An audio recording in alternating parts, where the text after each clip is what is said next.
இன்னைக்கு அவர்களுக்கு இருக்கின்ற ஒரே வேலை என்ன தெரியுமா? ஒருபுறம் தன்னுடைய மகனை சிம்மாசனத்தில் அமர வைத்து மக்கள் முன்னால, ஐயோ என் மகனை பார்த்தீங்களா, என் மகனை பார்த்தீங்களா, இளவரசனை பார்த்தீங்களா, என்னமா அவர் அப்படியே பர்ஃபார்ம் பண்றாரு. இதுல விட கொடுமை என்னன்னா, இதோ அண்ணா திராவிட முன்னேற்ற கழகத்தில் இருக்கிற சகோதரர்கள் இருக்காங்க. திராவிட முன்னேற்ற கழகத்துல முன்னாள் முதலமைச்சர் கலைஞர் அவர்களோடு சரிசமமாக அரசியல் செய்த அத்தனை பேரும் இன்று உதயநிதி ஸ்டாலின் அவர்களே வாழ்க என்று அவர் முன்பாக காலில் விழுந்து கிடக்கிறார்களே. இது சுயமரியாதை பேசுற இயக்கமா?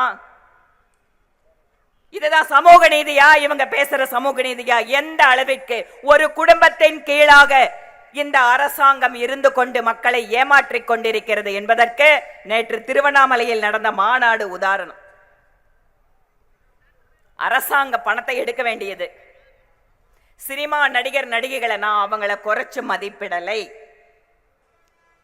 அவர்களுடைய புகழை பயன்படுத்தி கொண்டு அவர்களை எல்லாம் அழைத்து சம்பந்தமே இல்லாமல் அவர்களை எல்லாம் இந்த அரசாங்கத்தை பற்றி, உதயநிதி ஸ்டாலின் அவர்களை பற்றி புகழ வைத்து ஒரு மிகப்பெரிய மேடையை அமைத்து கொடுப்பது.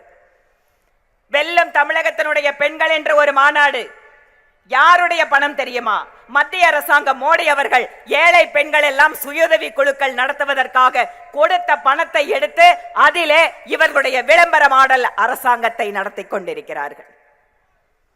எந்த பெண்மணி அவள் தனியாக சொந்தமாக அவளுடைய காலில் நின்று வாழ்க்கையில் தொழில் மூலமாக அவள் உயர வேண்டும் என்று பிரதமர் மோடி பணத்தை கொடுத்தாரோ அதையெல்லாம் இவர்கள் எடுத்து இவர்களை பற்றி புகழ்ந்து பேசுவதற்காக ஒரு மேடையை அமைத்து அந்த பணத்தை வீணடித்துக் கொண்டிருக்கிறது.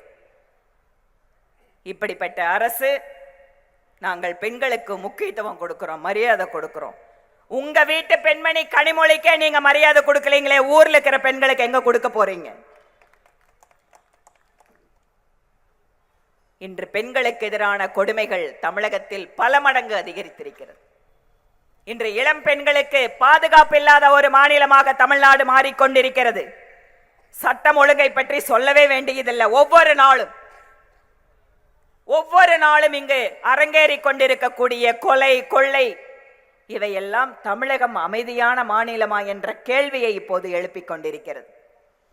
இவர்களுடைய வாரிசு அரசியலுக்காக, குடும்ப அரசியலுக்காக தமிழகத்தினுடைய எதிர்காலத்தை குழி தோண்டி புதைத்துக் கொண்டிருப்பது திமுக அரசு.